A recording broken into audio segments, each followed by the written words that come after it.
Hello. Happy Wednesday. It's a beautiful. Oh, hey, Joe. Hey, Deb. It's a beautiful day up here north, and I know back home we have severe thunderstorms. So I hope everyone is doing okay in your neck of the woods. Joe, I don't know what it's like down where you are, but again, it's a beautiful day here in Bemidji, Minnesota, and glad to be joining you here today. There's a few things that I wanted to talk to you about. First of all, I wanted to say thank you for letting me share with you a little bit of our special place here on Grace Lake and the home that my brother John designed. So that was fun to share that with you last week. You can see I'm up here in the loft, and this is where I've been doing some work while I was here. I've also been helping my mom with some projects, and it's oh, hey Vicki, happy Wednesday. It's I'm here to help with some spring cleaning, and I know a lot of people have already done that or are doing that. Here the season's a little bit later from where I am back home, but anyhow, there's been a few projects, and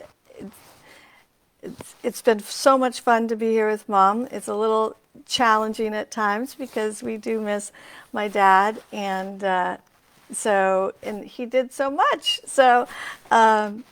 Anyways, and we think about him every day as we are here preparing for the spring season. So, anyways, I wanted to talk with you today about, I had mentioned sharing some buyer tips on a private group, and we're going to do that again. But I thought I'd share a few things. There's 5 things I wanted to share with you today. If you know of anybody that is out there in this market, wherever you are here across the United States, it's very similar stories. It's very hard on buyers. So first of all, of course, I'm going to share with you that I think it's very, very, very important. It's critical to align yourself with a professional. And there's so many reasons why buyers should do that. Number one, though, is we are still seeing situations where we are selling properties off market. So if you're not with a professional, it might be difficult to find some of those off market homes. So right there, before I get into the 5 things, I just always want to stress getting in with a professional. Also, they can really help you navigate through this challenging market. And some of the things that I'm going to share are what a lot of other agents know and can help you with. So I highly recommend go hire a professional when you're buying real estate. So one of the first things that you've heard me talk about is getting pre-approved. And there's different levels. So that's number one, is please get yourself pre-approved, and not just by picking up the phone and talking to a lender and saying, hey, I have this income, I have these liabilities, and they're like, great, you're qualified, you can go out and shop for a home. No, you need to have everything to your lender, all your tax documents, all your W-2s, or if you're an independent contractor, 1099s, and you need to have all of your bank statements, and you need to have everything in to your lender, and then they need to put it in through what is called desktop underwriting, and they need to check your credit. And then if you're self-employed, there's so much that goes into that. And then if you have a little bit of a lower credit score, you really need to have that lender help you. There's some tricks of the trade that they can help you with that credit score, or they may suggest that you pay off your car so that helps you qualify.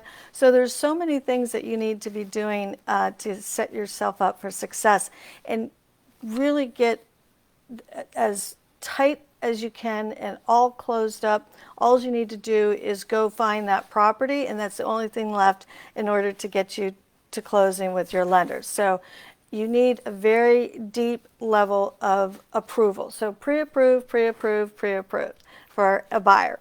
The next thing I wanted to talk to you about is what I'm seeing people get qualified for a certain amount, whatever they're comfortable with in a payment, right? So they want to pay this amount in a payment, which equals this amount of price. Well, I'm suggesting to the buyers right now that please shop below your limit, because when you're making an offer, oftentimes you have to escalate. So if you're looking at home, if your limit is 700,000, right? You're not wanting to be looking at $700,000 homes right now.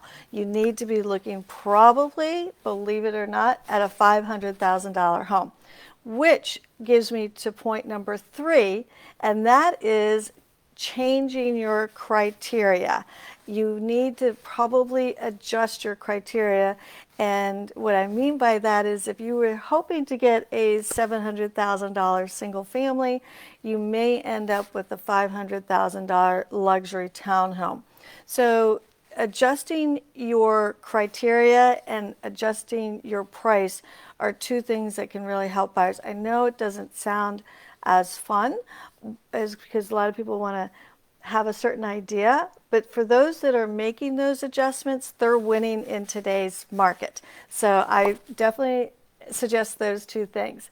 The other thing is I wanted to talk to you about is, we all have a tendency to look at the houses that show beautiful online and that are like HGTV.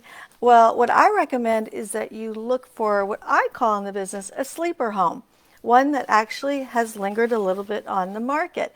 And believe it or not, we have those. And there are homes that actually don't even sell in this market and expire, believe it or not. But those might be ones that don't present very well. Maybe they're way overpriced. Maybe they have something, like maybe one full bath, and you really wanted 2 full baths, but there's potential to put a second bath. So you really need to look at the inventory a little bit differently. I know we all want to run to the really nice houses, right? Of course. But if you can find a little bit of a sleeper home, I think that you have an opportunity, right? Because all you need is a house with good bones and in a good location. And, on the inside, you can always paint and carpet and maybe add some new appliances if needed or something like that. So I think that if you can look at it a little differently, that might be helpful to you. And then the other thing is when you finally identify that home, as a buyer in today's market, you really need to think creatively as to how you write the offer. And again, that's where a professional can help you. However, some of the things that buyers think that price is the only thing that the sellers are looking for. And however, you may have a seller that may want to stay in the property longer, and so you can offer them a free rent back. Another creative thing that you could do is to offer to pay for perhaps provide them with a credit. It used to be sellers used to give buyers credit, but the tables have turned, and so maybe the buyer would like to give a seller credit of some sort. Let me see, Vicki, what are you saying? The ones I see. Well, that is true. Vicki is talking about too many renovations, especially right now. The prices are going up, but there's a lot of things that you can do that are resourceful, and myself and my stager can always make those suggestions. So, but anyways, as I was saying, to be creative, offer a free rent back, maybe help pay a credit for a seller's moving expenses, letting them stay in the home longer. So besides just removing contingencies, think about instead of just taking all those contingencies away, which a lot of buyers are doing, what can you add to help the seller? So those are some of the things that I thought would be helpful. And, any buyers that just shoot them this video, and maybe they can think of things a little bit differently and look at homes a little bit differently after viewing this video. So anyways, I also was going to find out what everyone is doing on the holiday weekend. I think that up here, it's really interesting how people are handling coming out of our COVID lockdowns, and it seems very open. And I know that some of you may be having some gatherings, which is really great, or some cookouts. So I look forward to hearing what everyone's plans are. We are going to enjoy my last weekend of lake life for a while and do some visiting. And so we're looking forward to that. Haven't quite decided what our menu is for the holiday, but I know that it's going to be tasty, whatever it is, and it will be fun. So, I won't. I will actually be on the road on June 2nd, so I'm not sure where I will be. I may pop in, who knows? But I hope that you're having a great week. And here, I'll show you a little glimpse. Remember I showed you the eyebrow window from the outside? Well, there it is. That's my desk right there. Working from here is like one of the best. So anyways, I hope everyone's doing well. Love connecting with you guys on a weekly basis. And certainly thumbs up, lots of love, and keep smiling. And we will maybe see you next week while I'm on the road. All right? Have a wonderful holiday weekend. Talk to you soon. Bye.